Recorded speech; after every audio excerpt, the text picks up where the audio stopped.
Welcome, everyone, to episode number 39 of Talkin Kentucky. My name is Coleman Scott.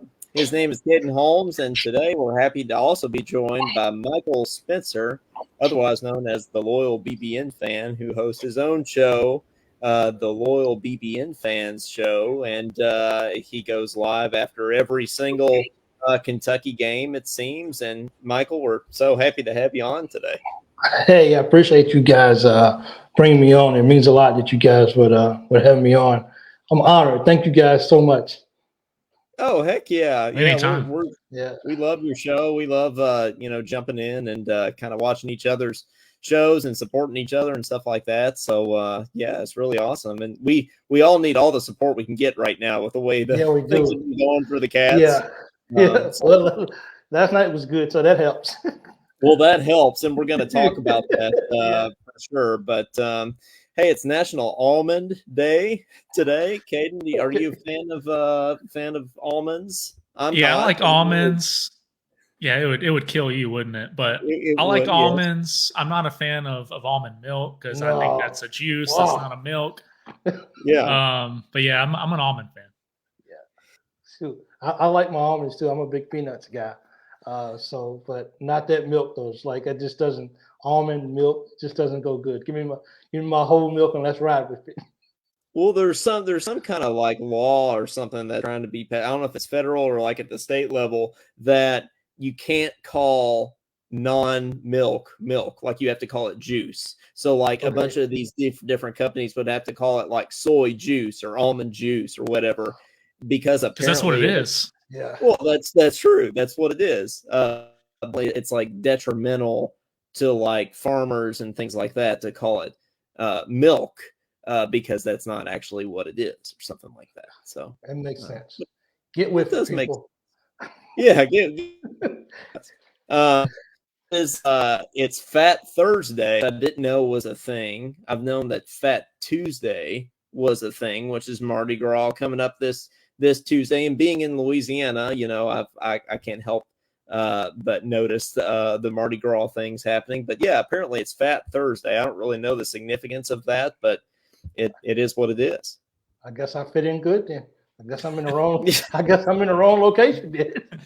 I need to get my priorities together in life. I'm slipping. All right, no, yeah, we need to partake here. And it's National Tim Tam Day. Apparently, Tim Tams are like some kind of cookies.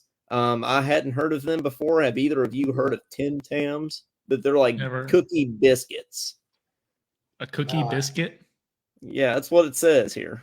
Oh, has it got like chocolate chips in it or something? I guess. Yeah, there's some kind of Tim Tam. I don't know if they're like from Australia or something. I have never even seen Tim Tams anywhere in the United States anyway. We can do our research, and next week we can all have Tim Tams on the show. Hey, Amazon probably has them. Amazon Tim Tams from Amazon. They probably have it. Hey, no telling. This is probably like $100 a piece coming from Africa or something. That's right. Probably is.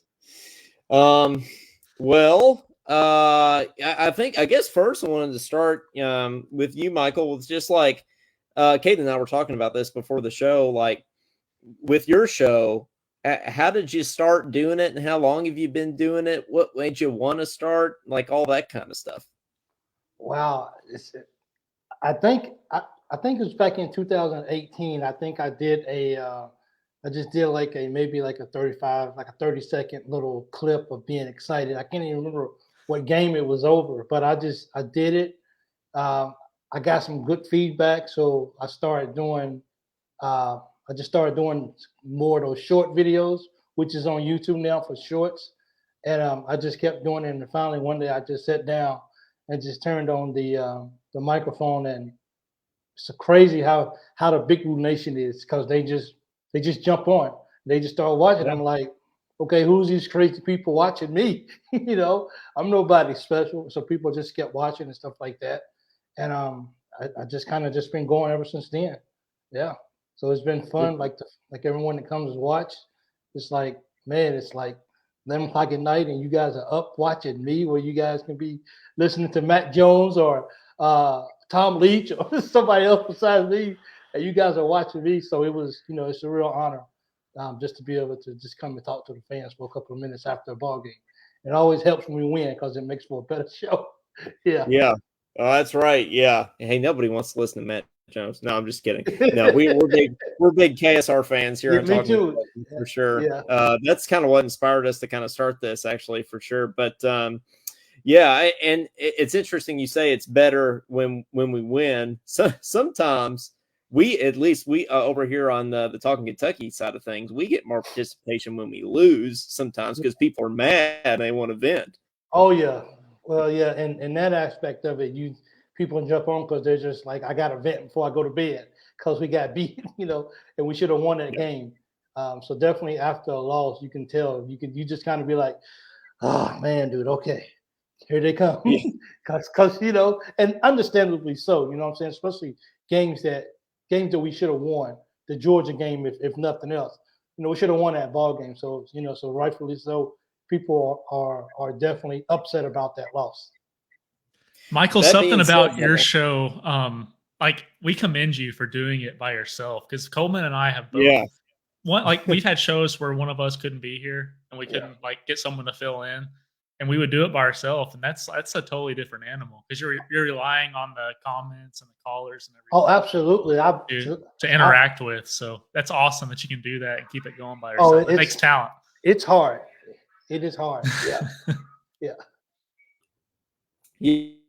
The first game that I tried to do solo was the Ole Miss football game this past year. And that was a tough one to do on my own because that was one of the more frustrating losses that I can remember as a Kentucky fan, basketball or football. So that was a tough one. Yeah, and the one I did by myself, it was a basketball game, but then our phone line didn't work for that game. So it's me over here rambling for like 30 minutes. Yeah. It's always those times when you be like, okay, come on, don't go wrong. And then it happens. Like for me, like one of the biggest things that I have is I have my microphone and all that kind of things, and I have it set up, and a lot of times it won't even work. So I got to like switch out while I'm, while it's live. Hold on, people. Let me just change over. So, but people are really, really good as far as, helping me out and like stuff like that. So, all love to the fans. I really appreciate it. Well, something we got to jump in on is recapping the Mississippi State game. I think we're due to do that. I mean, it's a most recent event here, and could have been worse because we won, right? It wasn't all, it wasn't all a box of chocolates. With Valentine's Day just being this past week, it wasn't all a box of chocolates, but we won, and that's the important thing. At least, here as we're rounding out the season, trying to just get in the tournament. As you see, I have my first four background back here. Hope we'll get there. We got back in it. Yeah. But Michael, what are your reactions from the game? What are your big takeaways? We can just skip the whole ball game, and I think everyone was saying the same thing at the last part of the ball game.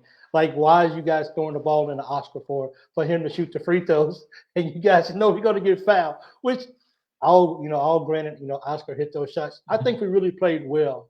To me, it's sad as a fan to know that these guys really have what it takes to win a ball game, and I know that when they want to bring the energy to the ball game, they're capable of that. So last night, of course, everyone knows that our back was against the wall. We had to win that ball game. And if we didn't win it, chances of us going to the tournament wasn't necessarily shut off, but it wasn't good. So our guys came in and we fought. The thing I liked about it, even when we had our lead, and then they came back and made that run. It's like it's like, as Cal said, we refuse to lose. And I take my hats off to those guys for that. And I think Chris Livingston last night made some money. I really do. That kid showed how strong and powerful he is, and I think he's definitely trending in the right direction. Absolutely. And Caden, your initial thoughts? Yeah, I completely agree with just about everything Michael said. And it's funny, I was speaking of KSR, I was reading on how us going to Chris Livingston was actually Tyler Eulis's idea. And I thought that was really cool to see. And props to Coach Eulis over there on the bench. And yeah, Chris Livingston killed it. I thought Antonio Reeves, as always, made some big shots whenever we needed it. And Oscar, his hands are like magnets. They really are. Like, it's like he just knows where the ball's going every single time. He like just reads it way ahead of everyone else. So he made some big time rebounds, gave us some second chance opportunities. So it was good to see. I don't think we're in the clear yet. I think we have a big chance against Tennessee on Saturday, which I'm going to that game, by the way. So I'm looking forward to that. But that's on my list. Texas Caden's going to the Tennessee game, so I was going to have you preview that game a little bit. But man, and you know, I'm glad we won and everything for sure. But there's definitely some things, especially as we got toward the end of the game, that are concerning moving forward. Like you said, Michael, why is Oscar shooting the free throws? More importantly, why was Antonio Reeves taking the ball out? He's probably our best free throw shooter. Him and Chris Livingston. Yeah, like why? I mean, like we're running a play for Oscar to get the ball to shoot the free throws, and Antonio Reeves is inbounding it to him. Like that doesn't even make any sense, does it? That doesn't go. That's just like almond and milk. It just doesn't go good together. Yeah, that's right. That's exactly right. It's not a good mixer, that's for sure. And then, I actually didn't even realize how good of a free throw shooter Chris Livingston is. I mean, he's like 87% or something. I mean, that didn't register in my brain really that he was that good. But to Oscar's credit, he did make the free throws. I mean, those were some big shots. A lot of pressure was on, and he knocked him down. So then there was the Reeves foul that was like weird. 5 seconds. That was the longest 5 seconds of the whole of it was like a whole 40 minutes of a ball game just in 5 seconds. I mean, it lasted forever. It's like, can we just get this over with? And he was like, "Come on, man!" But that rebound at the end by Livingston was like, that was major of him getting that rebound, because I mean that gave us another possession that they didn't have. So that rebound with Livingston, you know, that truly can't go unnoticed because how big that was. And Williams said the Livingston almost dunk was so exciting. This is what kills me. I was complaining to Coleman about this. How many almost dunks have we had this season? Especially Livingston and Collins. Like they're up there and they're about to make this highlight play, and it doesn't go on Sports Center, and it just like rims out of bounds. Like, you guys are too big for that. Like, I can't even touch the nets. You know, I can't even touch the net. Say guys, especially on Fat Day. Yeah, I know. And you guys can touch the back of the backboard, you know, the top of it. And you guys can't get that dunk down. Come on, we need to have a talk. We need to have a counseling session.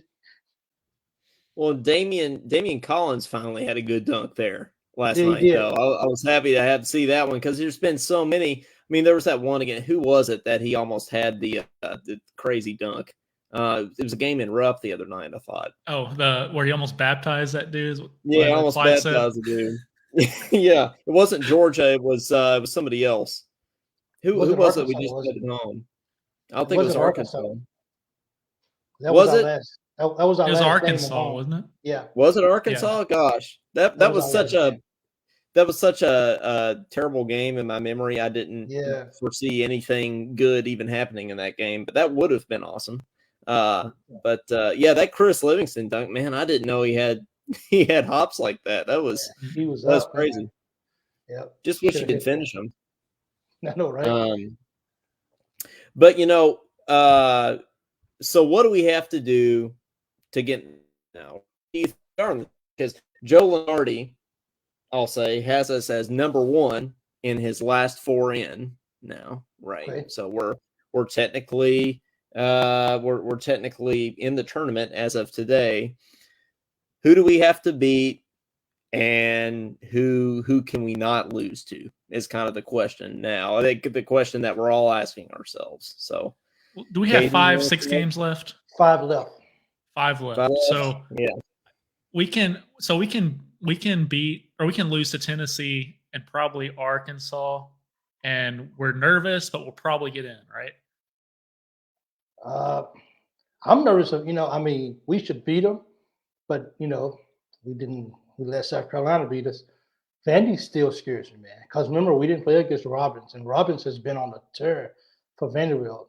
These past couple of games, and this guy is, Oscar has trouble. So, hopefully, I want to say we could beat Vandy, but we don't know which Kentucky team is actually going to show up. And if we was at home any other time, we would say, oh, yeah, that's a win. We're going to win at home. We don't know that anymore. So definitely hope that we beat. And, with Florida, they're losing their big man. They lost their big man also to a broken hand. So those are the kind of wins that, and Florida could be a quad one, too, if we go down there and beat them as well, too. So, I think you're right. I think we may be able to lose to Tennessee and at Arkansas, but those other games we got to find a way to win. Even if it's by 1 point, we'll still get the W. Yeah. I want to go 4-1 just to be safe. I would love that. Yeah. Yeah. I would much rather beat Tennessee and go on a road and lose to Arkansas. But I want to beat Tennessee at home. I want to sweep them this year. Yeah. Yeah. Same. Since I'll be there. Yeah, that's right. Hey, we're gonna win because Caden's gonna be there. Yeah, right. That's absolutely right. But well, now we're apparently up to 3 quad one wins, if I'm correct. So it's Tennessee, Florida, and then was last night a quad one? It was a quad one. Yeah, that was a quad one. I didn't realize that going in. What about Yale? I know. Yeah, Yale's not quad one. But we would have been. Are they quad 2? I'm not sure. Probably. I mean, we would have been a quad 2 loss, right, for Mississippi State. Like, I think so. I guess we were. That's what they said. Yeah, that was depressing to hear. Yeah, I know, right? Kentucky's a quad 2, and Mississippi State's a quad 1. Hey, I'm telling you, gentlemen, things in this world are changing. Yeah, that's weird to hear that we go in and it's a quad 1 win for us. And then for them, it's a quad 2. That's just that must be how Indiana feels. I guess so. Yeah, that's how they felt for years. I just hope we're not turning into them. God forbid. That's the thing, and I don't think we are. I don't think we're to that point yet. Mostly because we all just still care so much, and we've always got hope. We've always got good things coming up. Like next year, we got this recruiting class come in that's going to be really good. Even after Cal, like this is still going to be Kentucky. We're still going to have coaches that are going to want to come here. So I'll never think we'll be Indiana, but that's right, Caden. God forbid that we're Indiana. That's right. But you mentioned a good point there, Michael, and you hate to see anybody be hurt. But Castleton did break his hand from Florida, so that is going to be likely a season-ending injury there. So that all of a sudden makes that game a lot easier for us to go down and win, and that would be another quad 1 win. Is that right? It would be. All holds true here. So, do you think they take into account like injuries and stuff like that? Or do you think, no, that's a quad 1 win because of Florida's record? Like, that's a good win? Or do you think they're thinking, oh, well, they're without their star big man, so it doesn't really matter? Kentucky. Yeah, I think it goes in. I think the only thing they take into account, I could be wrong, is who beats who. I think that's the only thing they take into account. I don't think they look at external factors like that necessarily. Because there's a lot of those that they would have to look at. Yep. Sure, they would have to definitely look at Sevier and Fredericks out. That's true. I mean, has Fredericks been doing a whole lot lately? Probably not really. Has Sevier? I guess it's okay, but he's a big time point guard in the SEC. He's the leader. I'm not sure if he is now because he's been out for 2 ball games. But still, you got to take that into consideration. But hey, at this point, we need to make sure, as I said last night on the show, we need to take care. It's so many factors that can happen right now. So many teams can lose.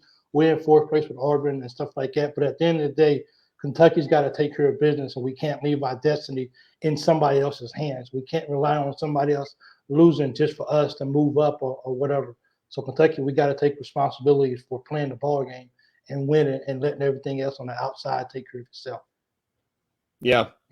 That's exactly right. We do. We can still get a double bye. That's the thing in the SEC tournament. That's crazy. I mean, the SEC is really kind of wide open this year. We can still get this double bye. I mean, Alabama's really the only team that's distanced themselves, but they just got beat by Tennessee. So double bye is the top 4, right? Top 4, yeah. Okay, yeah. Yeah, you guys did see that I'm not sure if he's going to be the starting center, but the center for Florida is 300 pounds, right?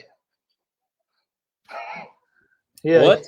He's the starting center is like 300 pounds.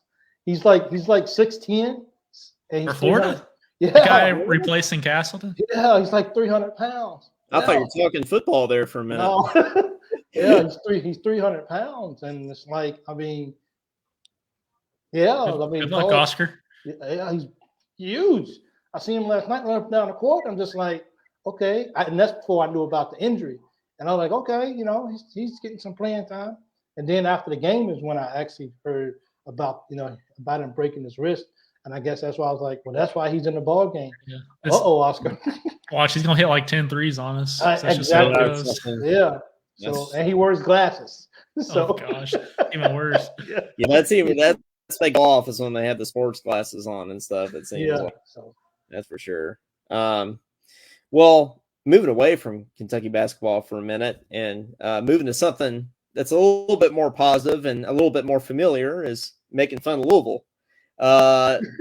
I'm sure you both saw where Louisville is going to be hanging a banner this Saturday. It's going to say they were number 1 in the final coaches poll in 2013 to replace that national championship banner. So, I mean, that's just the craziest thing ever, right? Like what? Yeah. Like why even hang anything at this point, right? I mean, like it almost adds insult to injury. I think. I mean, I literally could not believe news when I saw it.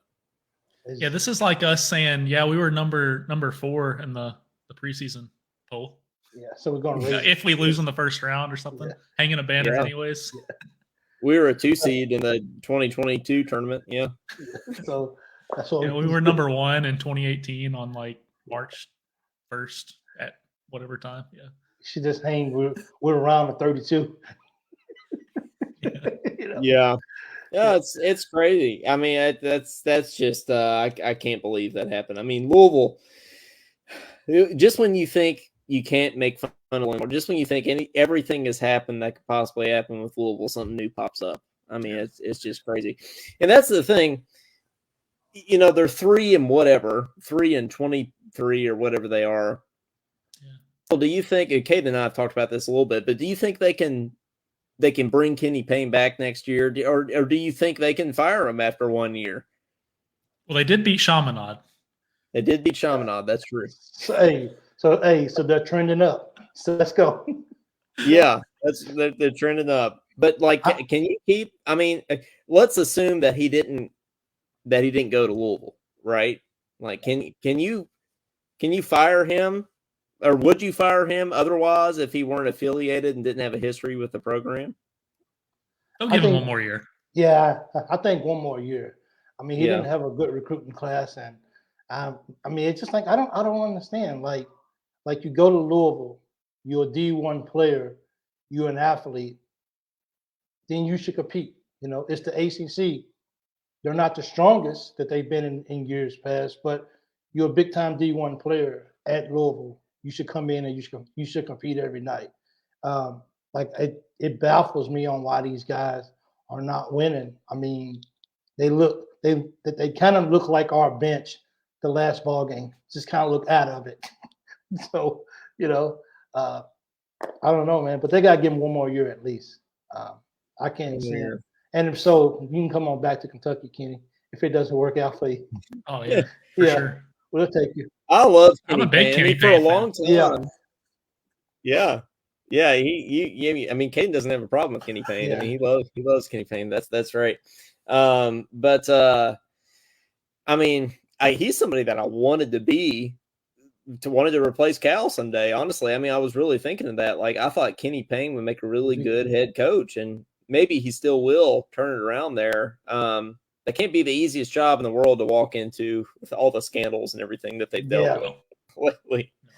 So that's for sure. But well, speaking of Louisville as well, Have you guys seen the whole Deflategate scandal that happened with Louisville basketball last night?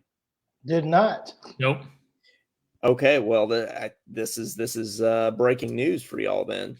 Apparently, so Virginia beat Louisville last night at Louisville by 3 points, 61-58.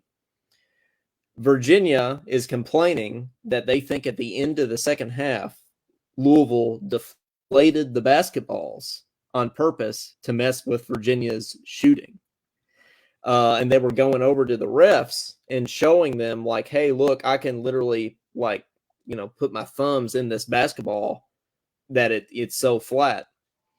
And this is kind of like Virginia's whole team is saying that Louisville's like equipment managers and things were doing this. We're deflating the balls. So 2 questions. They still lost? And they still lost. Yeah, they still they cheated and they still lost. Yeah. You can be 3-23 and still cheat. That's welcome to the University of Louisville. That's right? what we do. Yeah. That's what we do. But one, do you think that that's true? Do you think that's plausible Probably. that Louisville would do that? Okay, yep. Caden just jumps in. This is probably. But two, my question is, how would that not affect Louisville too? Right? Like, how could that only hurt Virginia and not hurt Louisville? They probably practice with deflated balls. That's probably the problem. Hey, William Neat says Louisville Patriots. Yes, that's Brady. Tom Brady Louisville edition here. But yeah, it's a thing. It's a story. KSR talked about it today. People are talking about this. I think Kenny Payne was asked about it, and he said he was aware that the balls were flat. He didn't say they did it. He said he was aware the balls were flat. So I think a fan got a hold of the balls. Yeah, played them real quick, threw it back up there. He's like, he said, I can't deny it, but I'm not really sure what happened. You know what I'm saying? Right. Yeah. Right. So good old Louisville. I mean, but the conclusions I draw from both of those Louisville stories is, Kentucky basketball may change through the years, but Louisville basketball never changes. Yeah. What's the point when you're 3-30? What's the point of deflating the balls? Just to beat Virginia? Yeah. Just to go 4-30? I guess. Yes, man. I mean, there's no point. I would think they're not going to make the tournament. Those guys are playing like they're trying to get a high draft pick or something. They're trying to make the NIT. Yeah, you know what I'm saying? Yeah. They would go to NIT and win it. Just Louisville. That's kind of stuff Louisville would do. Well, that's the thing that I wanted to talk about with y'all too, is let's assume that things don't go well. We make the NIT. I was going to ask you, do we even play in the NIT? Like, do we decline it? But apparently now the NCAA oversees the NIT, and it's an NCAA violation to decline to play in the NIT. You would have to play in the NIT. But, can you get excited about it? Like, how excited should we get if we won the NIT? Can we even celebrate it? Do we hang a banner? Like, how would that even work? I wouldn't be very excited, personally. No, I wouldn't either. They should let the air out of the balls. Yeah. Yeah. Just let the air out, man. Yeah. Because that's what the season is. That's what the fans don't have any air. Why use a ball that has one? Let's just get this, if it's going to be a violation, then let's just get this over with, and then, let's just move on. Yeah. You said it's a violation to decline the offer? Yeah, apparently, I don't know what the penalty would be, but yeah, apparently, you'd be able to decline to play in the NIT because it is, in fact, the National Invitational Tournament. But now, apparently, you have to play in it if you get placed in it because the NCAA oversees it now. That's not an invitation, then. Yeah, I know they have to rename the tournament. National have to play in that tournament. Yeah. National Force Tournament, NFT. Yeah, something. See you guys. Yeah. So I don't know. How would we celebrate it? Would we hang a banner? I'm just trying to, think through this scenario here of if we won the NIT, what series of events would play out at the University of Kentucky. I don't think we would hang that. No, I I mean, I definitely wouldn't hang it, but do you think that they would? We could take it to State Street. Yeah, burn it. Just burn it at State Street. Yeah, that would be a good way. Let's just say you wouldn't have a problem finding somebody who wouldn't mind burning it. Mm-hmm. People would be lined up to burn it, so it wouldn't be hard to get it burned if that was the case. Is that still the place to go, State Street? It was when we were in college. William Neat says donate the banner to Louisville. That's what I was thinking too. Yeah. That'd be a good. I'd like that. Yeah, either that or burn it. Either one. Yeah. I think State Street's still the place. Caden and I were watching. I was at Caden's apartment in Lexington. That year we had Malik Monk and Fox and everything. Okay. Where we lost to Carolina in the tournament. And we were going to go to State Street and everything afterwards. You know, I was so ready to celebrate that win, man. That was probably the most, next to the Wisconsin loss, that was probably the most frustrating loss of the Cal era for me. I mean, that one stung. Yeah, it still does. Still does. Literally just fell on the floor and basically started crying. Yeah, man. Hey, I think Clive's got an issue with North Carolina here. North Carolina sucks this year. We are definitely better than North Carolina. Did we bring up North Carolina? No. Yeah. Yeah, did we even talk about North Carolina? I don't think so.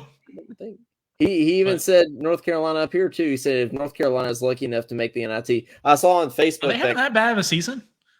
I mean, they're 16-9. Yeah. So 10-9? Oh, wait, no, they're 16-10, I think is what it is. 16-10. But 10-9, yeah, that would be. How would they manage that? Yeah, that would be weird. Two games. We might play them in the first four.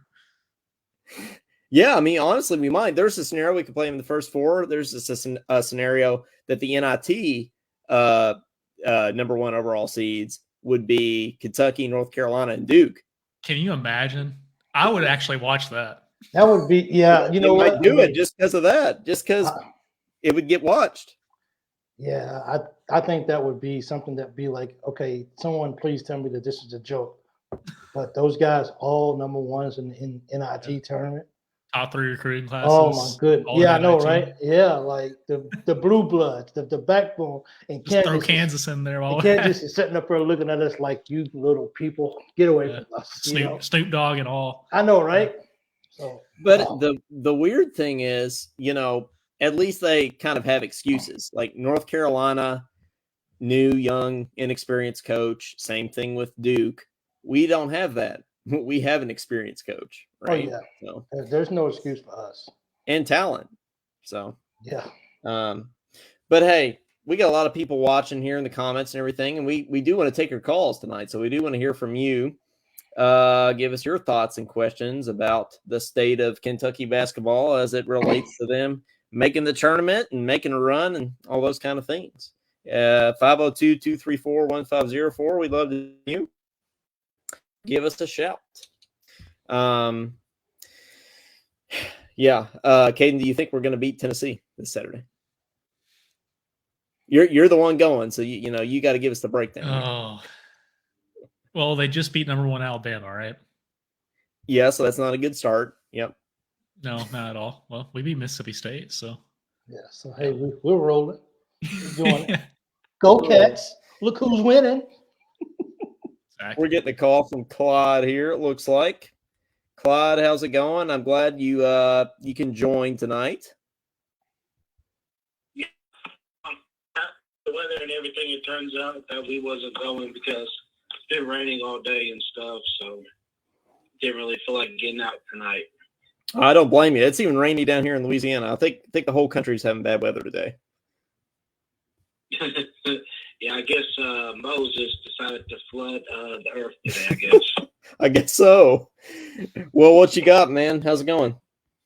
I'm really, really happy about last night. The way we executed on offense at the beginning of the game was fun. It was fun to see shots go down. It was fun to see Oscar hit a couple of shots from the free throw line, even though he wasn't shooting free throws, but he shot it from that line and it would go in. And it was just fun to see how aggressive we was in the first half. And I loved it. And, you know, I see what Cal's saying about Diarra. Cal says he'll do stuff in practice, and then Cal will tell him, "What are you doing, man?" But then when he gets to the game, he's a totally different player, and I see his potential. I mean, he's young. You know, he's going to be here a while. But I really like what he does when he comes in. He's just tough. He fights. He tries his best. Yes, he's young. I think he might be the youngest on the team, or it might be Ienso. Not quite sure which one is younger, but he's Duke Diarra is a promising talent for this team. I mean, in the future as well. I mean, I'm excited to see this. We're big Diarra fans here on Kentucky. That's for sure. Yeah, he's a good player. I mean, I just feel like he has good intelligence as a basketball player. He has a good basketball IQ. That's something I feel like we've kind of lacked this year, but I really enjoy watching him play. Clyde, how you feeling about the Tennessee game this weekend? Well, you know, I definitely feel better because we won last night. You know, I would have felt kind of if we lost last night, but I definitely feel better. I'll take it. I'll take the win last night with any given day of the week. You know, but the thing that aggravated me last night was towards the end when Antonio Reese fouled that dude with 13 seconds left. Like, why are you fouling? That's a big mistake. Why even give them a chance to even go to the free throw line? 5 seconds left, I think. Isn't that right, Michael? Yeah, 5 seconds left. It's crazy. Yeah, why would you're a veteran guard? Why would you foul in a situation like that? Good thing it didn't cost us the game. But I feel like if it did, I feel like people would have blamed Reeves for that particular reason because any loss that we lose, they always pick, like us fans, we always pick and choose what players to blame. And I'm just so happy for Cal. He coached his tail off. Obviously, you see the pictures where he was he's sweating through his jacket there last night. Yeah, he was really sweating. So yeah, I thought he coached. I thought his game plan was good. I mean, yeah, towards the end, guys got gassed because they was in the game a lot. Like they were playing a lot of minutes and they got gassed. But I'm glad that they did not let that cost them the game. I'm glad they still try to make as many plays as possible. I mean, Kaysen was gassed. He was gassed last night. He was tired. And then Reeves was getting tired too. But, you know, I'm just happy that we was able to pull out the win. And, you know, all credit to Coach Cal and the coach staff. They were into it last night. The bench was into it. Good vibes, good energy. Proud of Chris Livingston. And I didn't realize he was that good of a free throw shooter. Yeah, 87%. Yeah, it's crazy. Yeah, it didn't even register with me. Yeah. He's flying under the radar. What's that, Michael? I said he's flying under the radar. No one knew until they said 87%. Yeah, that was a quietest 87% from the free throw line I can remember. Yeah. Yeah, because usually, when guys are shooting 86 or 90% here, they're talking about it a lot. Yeah. But I guess where Livingston hasn't really gotten to his full potential, they don't really talk about it a lot. Well, I don't think he shot that many free throws either. Yeah, that's the thing. He hadn't gone to the line that much. That's true. I definitely agree there. Yeah, I haven't really seen him at the line a lot this year, but gosh, when he's there, I trust him. I mean, seeing 86% on your free throw percentage, I mean, you're a guy I want at the free throw line in crunch time. Same with the Reeves. Mm-hmm. I think now I thought Reeves was our best free throw shooter. I think Chris Livingston has to be number 2. I mean, you know, if he's 86%, well then, you know, and Collins is a good free throw shooter too. Collins can hit, you know. So, you know, I'm just proud of the guys and proud of the effort. I'm glad that we did not get bullied like we did against Georgia, like we did against Arkansas. Proud of the guys. Hopefully, let's keep the momentum going. Let's go kick Tennessee's tail. Let's do it, man. Thanks for calling in as always. Absolutely. Y'all have a good one. We appreciate it. All right. Yeah. Guys, who do you think is our best free throw shooter percentage-wise in the history of Kentucky basketball? I'll give you a hint. It's somebody from the Cal era. It wouldn't happen to Tyler Eulis. He was pretty good. Eulis is number 7. Oh wow! Okay. Yeah. He was money too. Yeah. I know it because we've been over this. Am I allowed to answer? Yeah, we've been over this. Number 1 is another Tyler. It's Tyler Hero at 93.55% from the free throw line. That's pretty good. He kind of had ice running through his veins. I can see it. Yeah, he did. He did. He had a pretty good jump shot throughout his day at Kentucky. Not too bad. Not too shabby.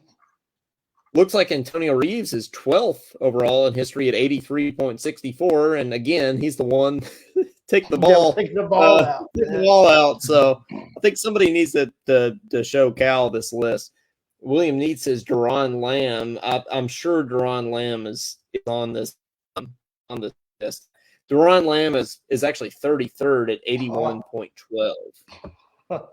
So he's a little further down the list, but on there nonetheless. If you haven't checked out that website, has a bunch of. Have you ever checked out that website, Michael? It's called Big Blue History. I will now. Yeah, it's got like every kind of Kentucky basketball statistic you ever could want on there. So it's a good website. So hey, yeah. Can I comment on something that Clyde was talking about? Absolutely, go for it. Like Livingston, like he's good at the free throw line, and I think it's the same thing for him and for Talkin. Livingston is a big kid, like he's huge, and while he had some threes last night, he had a couple of jump shots. Like there is no reason why this guy should not be going hard to the basket every single time. Mm-hmm. Like I mean, as big as he is, and I mean, get to the free throw line. Make these guys foul you. It's no reason for us to have to settle for jump shots when we know that we could take it to the rim. You take it to the rim, it opens up so many different options when you do that. And yeah, people are like, well, he's gonna go to the rim. He's not gonna shoot it. Well, until you stop me at the rim, I'm gonna continue to go to the rim. And if you're gonna continue to foul me, then I'm gonna let you foul me, and I'm gonna go to the foul line. So I just kind of thought about that when he was talking. But yeah, he's huge and he's powerful. I mean, he's the guy. Just take it to the rim, and he got hops. We saw that last night. Just this time, kind of put it in the rim if you can. But but definitely this guy should be going to the hole because he puts it on the floor so hard and he goes to the rim. There's no reason why this guy shouldn't be going to the foul line. Well, of course, Cal has to play him long enough, like he's been playing, because we didn't have a choice. But yes, if he's in the ball game, he should be attacking that rim as much as possible. And when he attacks it, he can just get to the rim and just lay it off to Oscar or bounce pass or something like that. But just kind of help Oscar out by going to the rim and kind of taking that pressure off of Oscar, getting double teamed every time. That's how Cal's teams typically play, like in the past. I feel like that's like how he recruits. He wants those long, athletic guys that can get to the rim. And it seems like sometimes we just get stuck passing the ball around the top of the key instead of like exploiting that with the players that we pretty much have every single year that are able to do that. It just seems like we're not always aggressive. It looks like to me, Livingston has finally said, okay, you know what? I'm here. I'm a freshman, but I'm gonna play ball. And it looks like that shell that he was in. And I think it also goes back with how Cal coaches these guys. Like if you mess up, you're coming out. So I maybe it's a blessing in disguise that that we got guys hurt, because now he knows he has to play big minutes every ball game, with the exception of coming out to get corrected to go back in. But now I think he can. And it's just like Bryce Hopkins said. He didn't feel like Cal. He felt like Cal was looking over his shoulder every little thing he did. So I think Livingston's at the point where now it's like, look, we need to win some ball games, and I'm a big guy, so I'm just going to just play hard. If you take me out, you do, but I just got to go hard. And I really like the way Livingston is coming into his real self of who Cal actually went out and recruited.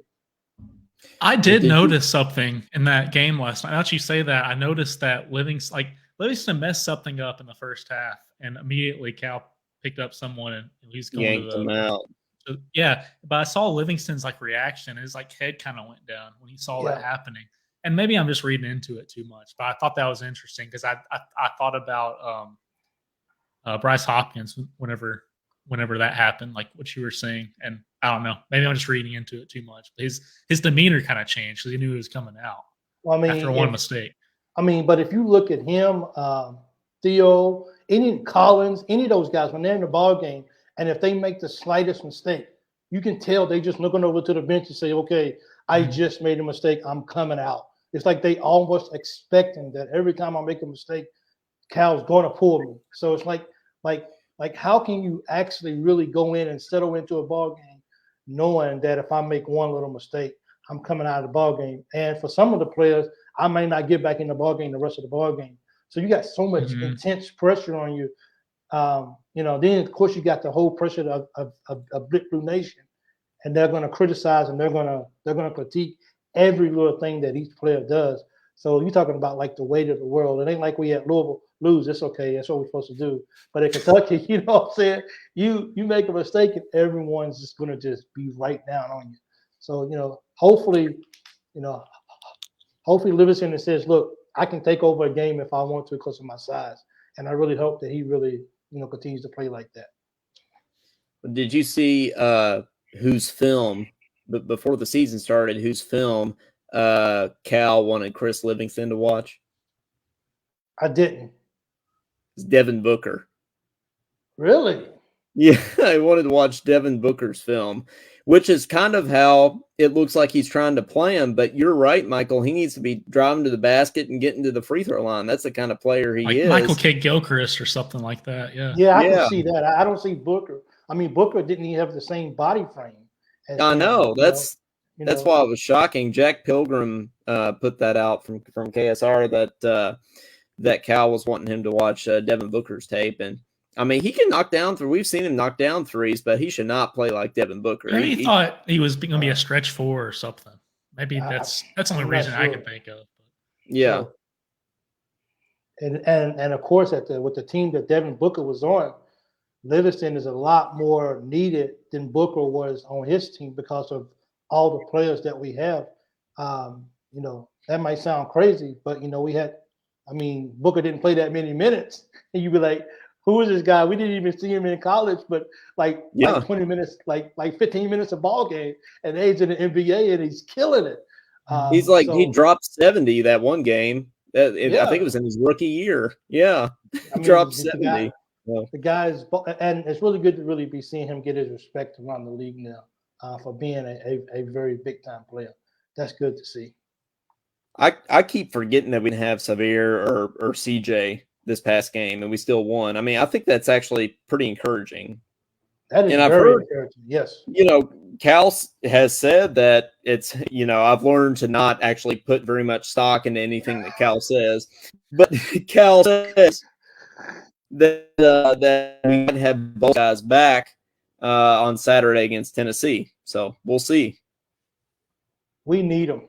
I mean, I know a lot of people still are down on Willer and like stuff like that. But when you got Wallace out there, we can't afford to have Wallace dragging. Mississippi State is good. And no disrespect to those guys, but they're not Tennessee. You know what I mean? So to have us being able to have those two guys, Reeves and Wallace, dragging at the end of the ball game, the Tennessee's whole ball game is get up and down the court. Wallace is going to have some rest. How good will Willer do? No one knows, but it's just about being able to have Wallace finish the game, him and Reeves, on somewhat fresh legs and not on 38, 39-minute legs. Yep. Hey, we'll continue to take your calls here, 502-234-1504. Love to hear from you. Give us a shout, and we'll talk to you. Caden, am I right that you have lower arena tickets to the Tennessee game, so you'll be able to hear Cal's conversations with the players. I'll give you all the inside scoop, whatever he says. That's crazy. I think I actually saw that William Neat said somewhere here that he's working there. So William, if you see me, recognize me, you should say hi. Oh, heck yeah. Give him a Talkin Kentucky hat. I don't have a Talkin Kentucky hat. Oh, well, no, I need to get it to you. But we got Marsha on the phone, I think. Marsha, how's it going? Yeah. Hi. Hey, Michael. How are you doing tonight? Hey, I'm doing well. Thank you so much. I think everything he says just nails it. Oh, he's spot on. Totally nails it. Yeah. That's why we got him on the show. Yeah. Please stop. He's great. He makes great points. I mean, Mississippi State, they both played, those two teams, Kentucky, they both played a lot alike. They were all dribbling on the perimeter. Both teams were. Too much dribbling, not much penetration from either team, even with big guys, and again, it wasn't, I'm glad we won. Like I said, but another uncomfortable game. It was like neither team was really together in one way or the other. It just kind of went back and forth. But we can't keep Wallace, just playing point on time. He does need that breather. And I think, we do need Wheeler out there because I think Wheeler penetrates better.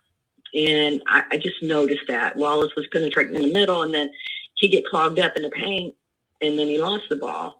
Where I think Wheeler gets the ball around the court a little bit better. But I think we need Wallace shooting more, and he's running the point. It's kind of hard for him to do what he needs to do, and we need that from him. Now, I think it weird Wallace out. Now that Wheeler's been out the past couple of games, and Caden might get mad at me for saying this, but I kind of see, because we haven't been the biggest Wheeler advocates on Talk Kentucky. We've been more of like Kaysen kind of guys, but I can see if you play the right lineup, if you play Wallace at the 2, or if you play, Reeves and CJ, I think Wheeler could be more of a general to create open shots for those guys to be able to ultimately put up more points. I'm not hating on Wheeler. I just think Kaysen's our starter. I can remember that. He said he felt more comfortable at the number 2, and I can see why a little bit. Yeah. I think he's good at the point, but not for the whole game. It wears him down. Then he starts making mental mistakes a little bit, and there's nobody to come in for him. And that's one thing that scared me, I think, against the Mississippi game. How long can he go like this, and not have that good point guard? And that's everything to a team's point guard. I don't care. That's how I feel. But our dribbling just on the perimeter and not trying to get the ball down low. But then again, we had to bring Talkin out. Everything was mostly outside shooting for both teams, if you think about it.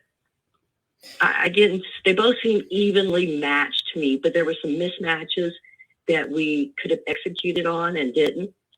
And I think that's where Tyler actually made that call, the coach, and the mismatch. That's right. Yeah. Mm-hmm.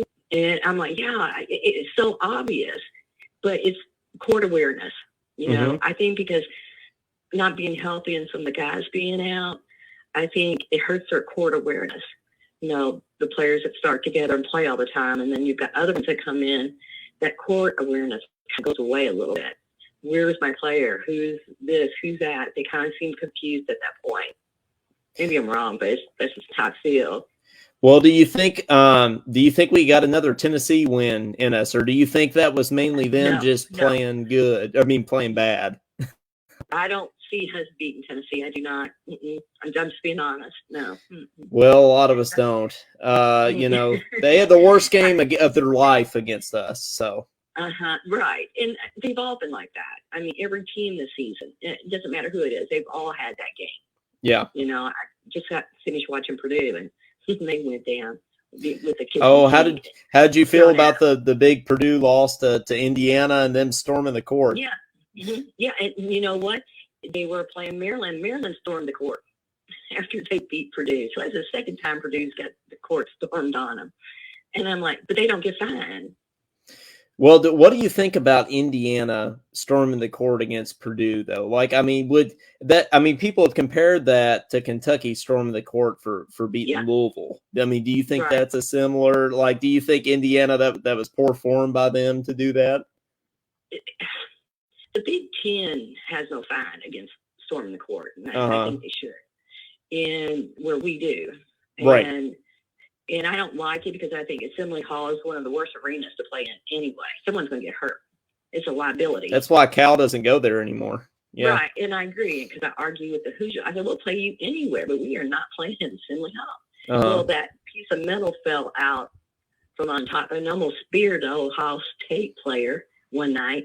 And I said, until you guys get a new arena, I don't think anybody wants to play there because there's no good seats to set anyway. Yeah. I mean, I would play. I'd like to see us play Purdue for once instead of Indiana. I know Indiana's biting to play us right now up here, but I'd like to go against Purdue once and see what we can do because, you know, we've been against Notre Dame and some of the Big Tens, but Purdue, and we had our chance last year and we blew that. And so did Purdue themselves too.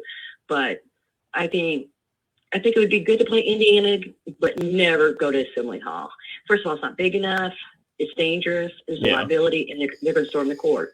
Maryland stormed the court on Purdue tonight, you know, and I'm like, you know, it was like this big win, like number one, because Purdue was number one, and that's the second time for them. I don't agree with that. It's a liability. Someone's going to get hurt. Player, person, like you fall down the stairs or something. But I don't agree with that. I completely agree with that up there. But it's unnecessary. It's not even sportsmanship like, even to your own players, because you need to get your players off the court at that point. Everybody does. But Marsha, I don't see us beating Tennessee, but we can give it a try. If we can give it a try. We can give it a try. If we have a healthy team, I think we stand a chance, but we need a healthy team. By all means. You need to keep watching the games multiple times and sending some film feedback to Cal so we can beat Tennessee. So I'll see what I can do. Yeah. I'll give the telephone call down there to him, okay? Say, look, I'm coming down for the Tennessee game. All right. As always, thanks for calling in. You're welcome. You guys have a good evening. You too. Bye-bye. Bye-bye. We got some more comment. Hey, William Neat says, I work at Rupp. I'll look for you. You might get to meet one of our listeners, Caden. Do you think, Michael, do people ever recognize you in public as, hey, that's the guy that does the Loyal BBN fan show? Are you to that point yet?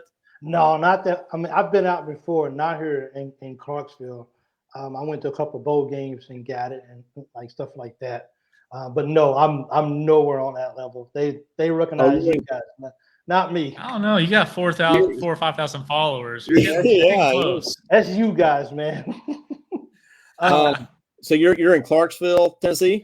Yeah. Okay, that's right. I think you mentioned that. I think I knew that. But no, people haven't recognized Kate and I yet. But when we say Talkin Kentucky, they say, "Oh, I think I've heard of that."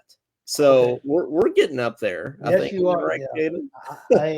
I'm definitely got a long way to go. I do got a question as far as from the phone call.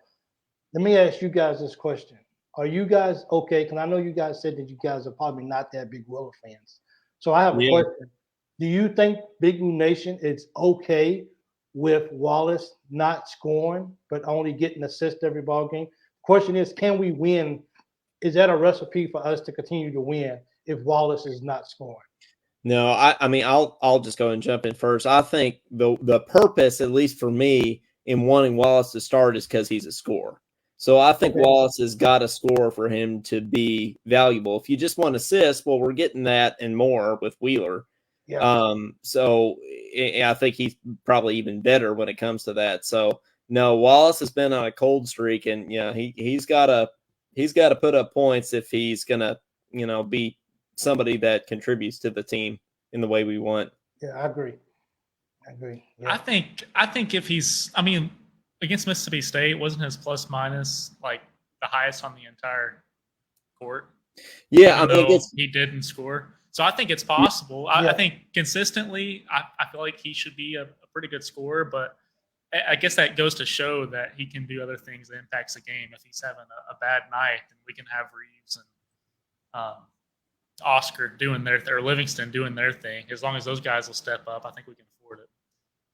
And I think that's critical too. Is I always say that, if you're not having a great night in what you do really well, you still have to find something else that you can do to contribute to the team. You can't just be out on the floor and no rebounds, no assists, and you're not scoring. Like Anthony Davis championship game. Exactly. Same kind of thing. I mean, you have to get out there and figure out a way to contribute to something, and 11 assists last night out of, I think we had 19 assists. So, hey, you didn't score. We need you to score. We're a better team. We have better chances of winning when you score. But at least you wasn't out here just taking up space. At least you was out here, and he hit some free throws down the stretch too as well. So, like I said, if someone's having a hot night, feed them. But it doesn't mean that you take a night off and that you just don't do anything. You still got to find a way to contribute to, for us to try to get a W each ball game. Completely agree. So I'm just seeing this. If we go 3-2 in our remaining games, we will still likely have a double bye in the SEC tournament, even if we lose 2 more games. I mean, that's really? pretty impressive, actually. What's our SEC record right now? I think we're 8-5. Is that right? 8-5. Yeah. 8-5. 8-5, and we can lose 2 more and still have a double bye. Yep. Yeah, I wouldn't have guessed that. Yeah, that's pretty crazy. So the projected final standings here are: Alabama would be 16-2, Tennessee 13-5, A&M 13-5, Auburn 11-7, Florida 10-8, Missouri 10-8, Kentucky 10-8, so on and so forth. That's the projected final standing. So if that happened, if we don't finished it, if we finished at 10-8 there, that would put us as the 7 seed. It looks like we can't lose 3 more. And if things played out that way, it looks like we would play Georgia. And we would have a single bye there. We'd play Georgia, and then we would have Tennessee waiting for us in the second round. But we wouldn't have Alabama waiting for us. So that's a good thing. See, if we sneak into the top 4, that would mean that we would have to play Alabama in our second game. So that we're going to have to play Alabama at some point. I guarantee that's how it's going to. But it almost plays. I mean, it almost plays into our favor if we don't get a double bye in a way, because I mean, I would rather play Tennessee than Alabama early on. I think now. Oh yeah.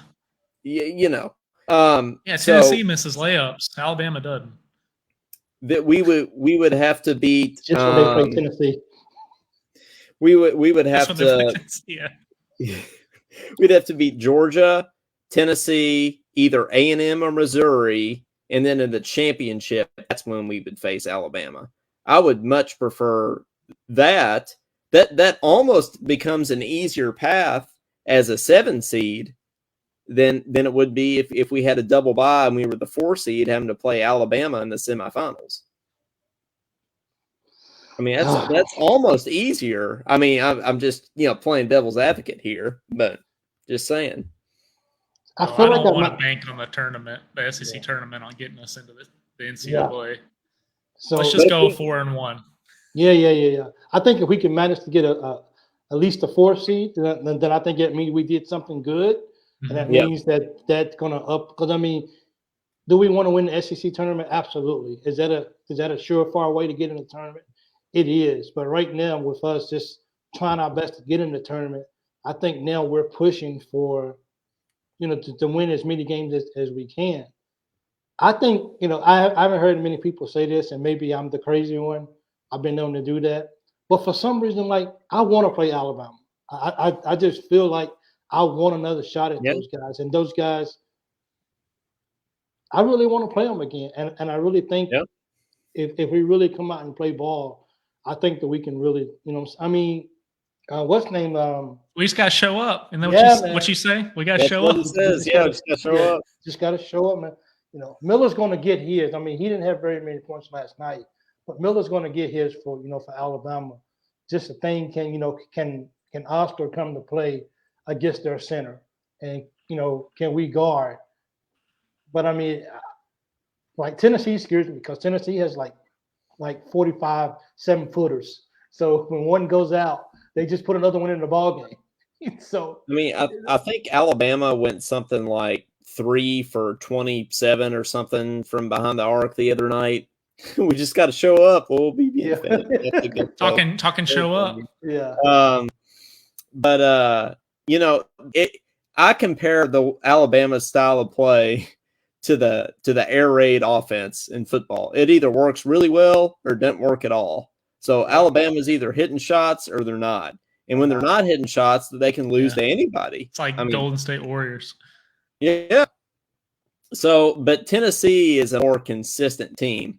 And let's remember 2 of their past, 3 losses have been to crazy buzzer beater shots. I mean, the Missouri one was a half court shot, and then there was the crazy Vanderbilt corner 3. So that's 2 of their losses. So, and the unfortunate thing is that's going to happen in the NCAA tournament too. Yeah, probably. That hurts too, man. Because I thought they was gonna. I mean, of course, with the guy, he at the end of the ball game, he went up and he lost the ball.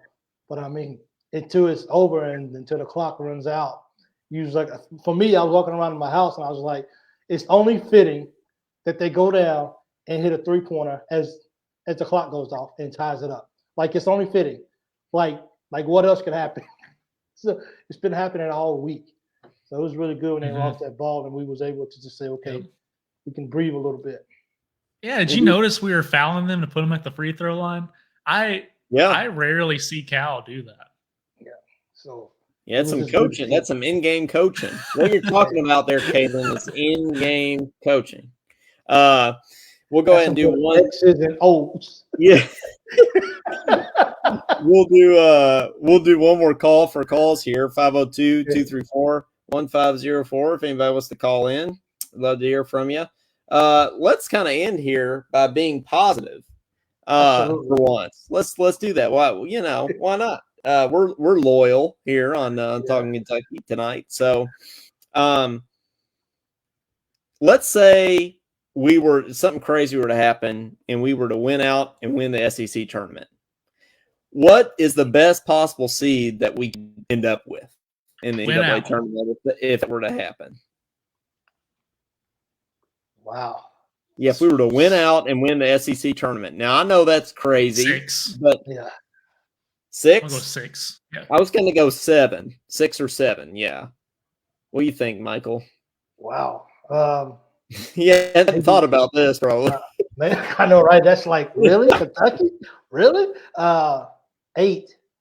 But one thing about Kentucky basketball, it doesn't matter if they put us as could you imagine being a number 1 and Kentucky just happens to get a number 11? Or, you're a high seed and Kentucky gets number 11, and then you got to play Kentucky? Like, regardless of how Kentucky's been this year, and I know we're at the point where nobody's afraid to play UK. I mean, UK can still go in and win some ball games, even despite them having a bad year. So bring on a 10 seed. I'm still money, and I'm still down for my Wildcats. Marsha says 12. Marsha, you think if we win out, beat Tennessee, beat Arkansas, beat Alabama in the SEC championship, you think we're going to be a 12 seed? I think we're going to be a 12 seed right now, today, as it stands. Yeah. Probably. But if we win out, I don't see that happening. We went out, we have 25 part 1 wins. What'd you say? I think the first 4 isn't the first 4 to be an 11 seed? Is that right?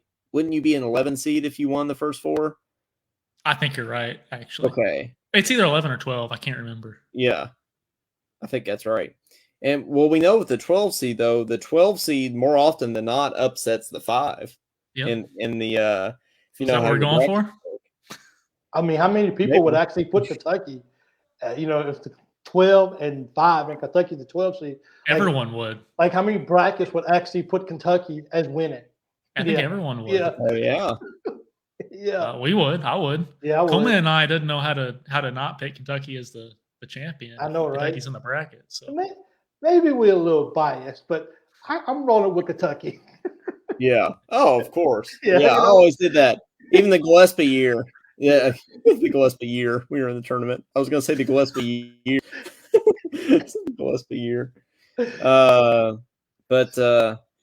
Well, yeah, I think I think if the tournament started today, we would be in the first 4, and I think we would be playing Clemson would be our opponent, which I could see us winning that game, for sure.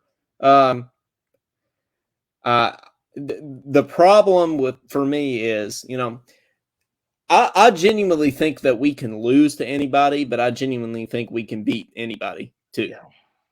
And I think that goes. I think the tournament is more. It's called inconsistency. Yeah, Yeah. well, that's where I'm getting to, Caden. Yeah, that's right. But I genuinely think that, and I genuinely think that the tournament is more wide open than I can remember really in my lifetime this year. So you just need to get in. I don't really care what seed we are. We just need to get in. There's really not a team that I like really don't want to play besides maybe Alabama, really. But everybody else, I mean, look what we did with Kansas. I mean, we went toe to toe with Kansas. We should have beaten Kansas. Yeah, we should have beat Kansas. Yeah. Yeah, but looking at the stats, isn't it like 90 in the upper 90% that like the champions usually somewhere between 1 and 4 seed usually? Yeah, it's something crazy like that. But then remember that one year in 2014, the championship was Kentucky and UConn, and it was a 7 seed versus an 8 seed. Sure was. They were 7. Yeah, it was a 7 and an 8 seed. And then last year, Carolina was an 8 seed, I think, last year, and made the championship. All you gotta do is get hot and at the right minute, at the right moment, and just continue to just one game after another. Just okay, one down, let's go. And you just, I can't stress how important it is just for Kentucky just to show up. I mean, we know how they do in second halves. We know how they do starting the games off. Last night they started off good. They actually started off winning. So that was actually refreshing to see. But it's just about Kentucky just showing up and just making it, making the game competitive and not just laying down and quitting, when you start facing some adversity. So maybe with us having a 13-point lead last night and they coming all the way back to basically tie it up, and we was able to find a way to win that ball game, maybe, I want to believe as much as I want to, maybe that's just the way for us to say, okay, guys, we understand we're going to have pressure, but don't quit and just continue to fight and refuse to lose. Refuse to lose. That's right. That was a term coined against Mississippi State when Cousins made that shot. Yeah. That's right. Yeah. Well, all we can do, I know it's been a really, negative stretch for us Kentucky fans here. We haven't won a tournament game in 5 years or 4 years, I guess. We'll be 5 years if we don't win one this year, but we're going to win one. So it's been a negative stretch, but we got what we got. And all we can do as fans is cheer for us to win. That's all we can do is just cheer for the guys we got and hope the best. So that's what I'm going to do for this closing out of the season. I hope we can get this record we can. I'm going to, cheer like it's the, 2015 year when we went 38-0 in the SEC tournament and the NCAA tournament. And I'm just going to hope for the best and maybe that'll work. That's all. That's our role. That's all we can do as fans, right? That's all we can control.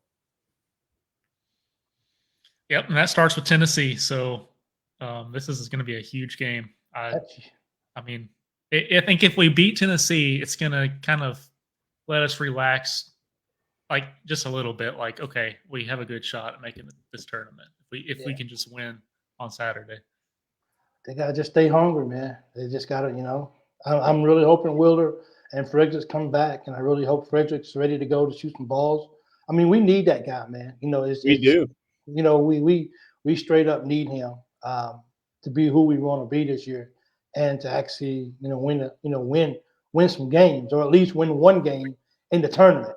But our goal right now is just to get in, and I think we're moving in the right direction. We can't have a relapse and go back to the Kentucky at the Georgia game where we got to learn to fight.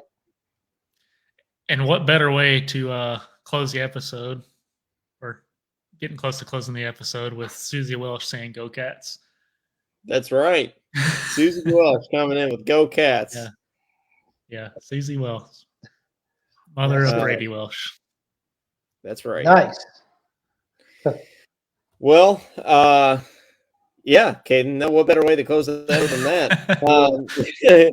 Michael, thank you so much for coming on, man. We really appreciate you coming on to, chat with us, and we really love your show, and we're loving getting to do our own show.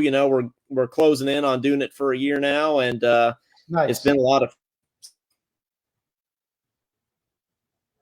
Absolutely. Well, I appreciate you guys having me. I really do. Well, absolutely, man. One thing that we always do is we name our episode. We name it Talkin' something. So we're talking Kentucky, but we name every episode something different. So Caden, Mike, you got any idea, or in the comments got any ideas? What's this need to be? We've done like talking cheesecake and talking all these kind of weird names. I don't think we've done talking cheesecake actually, but wow. We talking loyal an option. Did we both say talking loyal? Oh, did we? Well, I mean, then that probably has to be it. I mean, talking loyal seems appropriate. Well, there you go, dude. Let's do it. See, the fans is gonna do our part. We asking the team to do their part and show up. So just stay loyal to the mission and let's get it done. That's right. That's all we can do. We can be loyal. So talking loyal. And guys, if you haven't already, for both shows involved here, we'd love for you to like Talking Kentucky on Facebook and then also like the Loyal BBN Fan Show on Facebook as well. He's got a Facebook page over there, and then we've got a YouTube channel. We're starting to put some cool stuff on there. I put a nice hashtag Free Doug video on there, and then we got Kentucky Joe singing on there, and all kinds of funny things happening over that way. So please subscribe to us on YouTube if you haven't already. You're missing out if you're not.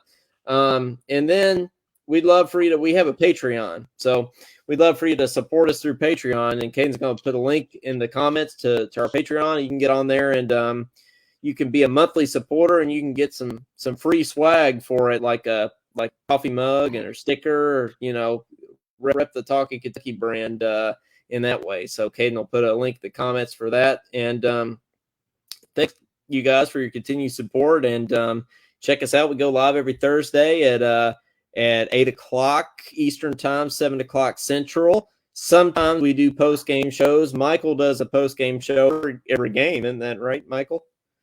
I try to, yeah. You try to every game? Sometimes we do. Yeah.